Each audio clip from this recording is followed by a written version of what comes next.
చాలామంది పెద్దలు పుస్తకం రాయాలని నన్ను కోరినారు. కానీ కష్టము చాలా ఇబ్బంది అన్నాను. కానీ మీ అనుభవం చాలా ఉంది కాబట్టి మీరు మొదలు పెట్టండి అన్నారు. నాకు ఆలోచన వచ్చింది. నేను హిమాచల్ ప్రదేశ్ గవర్నర్గా ఉన్నాను. గవర్నర్గా ఉన్నప్పుడు నాతోటి భాను అనేటువంటి మా సోషల్ మీడియా అడ్వైజరు ఆయన ఒక వీడియో ఫోన్ రికార్డ్ చేసి రోజు 3 గంటలు కోవిడ్ పీరియడ్లో నేను చెప్పడము ఆయన రికార్డ్ చేయడం, ఆ విధంగా 4 మాసాల వరకు రికార్డ్ జరిగిందని నేను మీకు సభాముఖంగా తెలియజేస్తున్నా. దాన్ని అజుషయి లిపిలో రాసి దాన్నే పుస్తక రూపంలో తెచ్చినాం. సో అందువల్ల నేను ఈ సందర్భంగా ఒకటే ఒక విషయం చెప్తున్నాను. నేను ఇవాళ మీ ముందు నిలబడగలిగానంటే దానికి ప్రధానమైన కారణము డాక్టర్ మనోహర్ షిందే. ఆయన ఈరోజు కూడా కాలిఫోర్నియాలో ఉన్నాడు. డాక్టర్ మనోహర్ షిందే గారు నన్ను ఆర్ఎస్ఎస్ తీసుకెళ్ళినారు. నాకు తెలియదు, నా వాతావరణం అంతా వేరు. కానీ ఆయన తీసుకెళ్ళి నన్ను ఒక రాయిని, ఒక రప్పను, ఒక శిల్పంలాగా తయారు చేసినటువంటి నాయకుడు డాక్టర్ మనోహర్ షిందే అని మీకు మనవి చేస్తున్నాను. అందువల్ల నేను ఈ 40 సంవత్సరాల యొక్క నా రాజకీయ జీవితాన్ని కారణం ఏంటంటే ఆర్ఎస్ఎస్, రాష్ట్రీయ స్వయం సేవకే నా ప్రాణము, నా ఆత్మ, నా దేహము, నా సర్వమన్నని మీకు మనవి చేస్తా ఉన్నాను. నేను రాజకీయాలకు వస్తానని అనుకోలేదు, ఏనాడు కూడా ఊహించలేదు. కానీ ఇక్కడ సన్మానం చేసినటువంటి రామారావు గారి శ్రీమతి రామారావు గారు ఆయన బలవంతం చేసి సంఘ పెద్దలను కోరి నన్ను రాజకీయాల్లో తీసుకొచ్చినటువంటి నాయకుడు వి రామారావు గారు, బంగారు లక్ష్మణ్ గారని నేను మీకు సభాముఖంగా తెలియజేస్తున్నాను. వాళ్ళే నన్ను పెద్ద చేసినారు. అలాగే నా వెంబడి ఈరోజు వేదిక మీద ఉన్న నాయకులు ఇంద్రసేనారెడ్డి గారు, హరిబాబు గారు కానీ, ఇంద్రసేనారెడ్డి గారు అయితే చాలా సందర్భాల్లో నా వెంట ఉండి అన్ని విధాలుగా నన్ను పైకి తేవడంలో తోడ్పడిన నాయకుడు ఇంద్రసేనారెడ్డి గారని నేను హృదయపూర్వకంగా మనం చేస్తున్నాను. నేను ఎందుకు చెప్తున్నానంటే నేను ఎంపీ అయినా, కేంద్ర మంత్రి అయినా, గవర్నర్ అయినా, ఏదైనా కూడా దీనికి కారణం ఏంటంటే నిరంతరం మనం పరిశ్రమ చేయాలి. రాజకీయాలు వృత్తి కోసం కావు, రాజకీయాలు వ్యాపారం కోసం కావు, రాజకీయాలు సమాజం కోసం పనిచేయడమే రాజకీయమని నేను ఆ రకంగా ప్రజల్లో మమేకమై పనిచేసినాను. సో అందువల్ల మనందరం కూడా నైతిక విలువలను దృష్టిలో పెట్టుకొని మనం సమాజం కోసం పనిచేసేటువంటి తత్వాన్ని పెంచుకోవాలి. సమాజం ఏంటిది? సమాజం ఎవరు? పేదవాళ్ళు, దళితులు, బలహీన వర్గాల వాళ్ళు. అలాంటి వాళ్ళను మనం సముద్రణ చేసి వాళ్ళలో విద్య, వైద్యం, నైపుణ్యం ఈ 3 తీసుకొస్తేనే నిజమైనటువంటి ఒక దేశ అభివృద్ధి జరుగుతుందని నేను నమ్ముతున్నాను. చివరిగా నేను ఒకటే చేస్తున్నాను ఏంటంటే నాకు ఇప్పటికి గుర్తుంది ఒక పాట,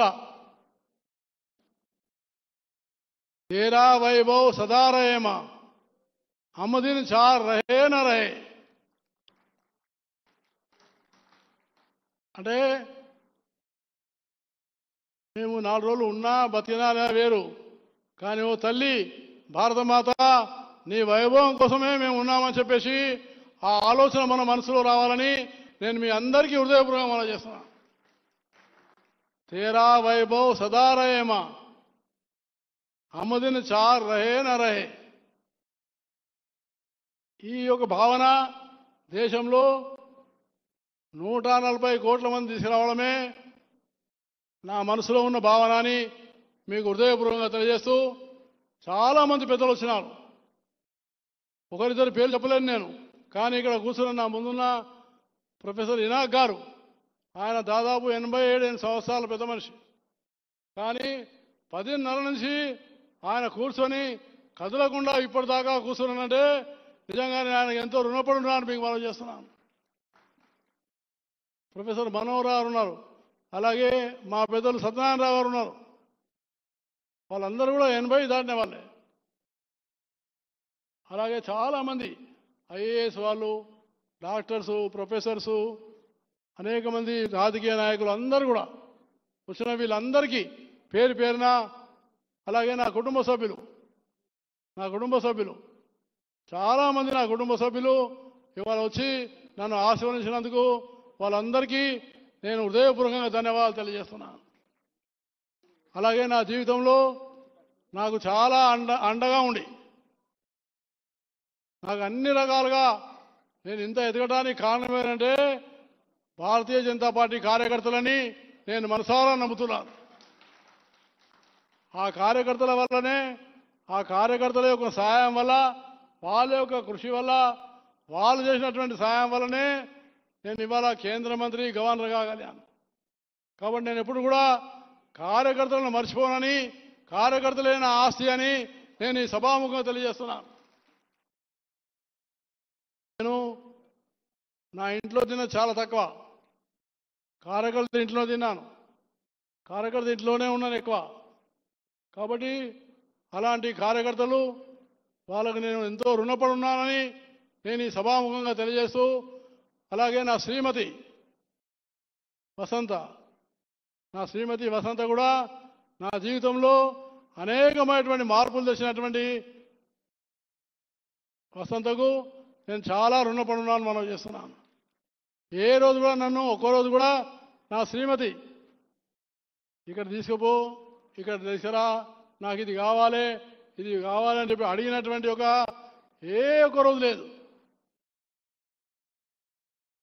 నన్ను చాలా విషయాల్లో, స్వచ్ఛత విషయంలో, అలాగే ఆహారం విషయంలో, అనేక విషయాల్లో నాకు పాఠం నేర్పించి నన్ను దారిలో తెచ్చినటువంటి నా సతీమణి వసంత గారికి నేను ఎంతో రుణపడి ఉన్నానని నేను మీకు మనవి చేస్తా ఉన్నాను. అలాగే నా వెంట ఉండి నా కొడుకు వైష్ణవ్ ఆకస్మికంగా మరణించినప్పటికీ నాకు కొడుకుగానే నా బిడ్డ శ్రీమతి విజయలక్ష్మి అండగా ఉండడము నాకు చాలా సంతోషంగా ఉందని మనం చేస్తున్నాను. నాకు ఆ రోజు చెప్పింది మా బిడ్డ, నానా కొడుకు పోయిందని బాధపడకు, నేను నీ కొడుకునని చెప్పి మా విజయలక్ష్మి చెప్పింది. ఆ ధైర్యంతో నేను ముందుకు వచ్చాను. కాబట్టి నా యొక్క బిడ్డ విజయలక్ష్మి, నా శ్రీమతి వసంత, అలాగే మిగతా కుటుంబ సభ్యులు, నాకు తోడ్పడిన వాళ్ళందరూ, బాపిరాజు గారు ఉన్నారు, నేను చూడలేదు. బాపిరాజు గారు భారతీయ జనతా పార్టీ కాదు, ఆయన కాంగ్రెస్ పార్టీలో మాజీ మంత్రి. అయినా బాపిరాజు గారు నా మీద ప్రేమతోటి ఉదయం నుంచి ఇప్పటిదాకా కూర్చున్న నాయకుడు బాపిరాజు గారు. గంగరాజు గారు కూడా ఉండిపోయినారు ఇప్పటిదాకా. అంటే ఆ రకంగా ఆంధ్ర, తెలంగాణ అన్ని ప్రాంతాల నుంచి వచ్చినటువంటి నాయకులందరికీ నేను పేరు పేరున హృదయపూర్వకమైనటువంటి మళ్ళీ ఒకసారి ధన్యవాదాలు తెలియజేస్తూ సెలవు తీసుకుంటాను. జై హింద్.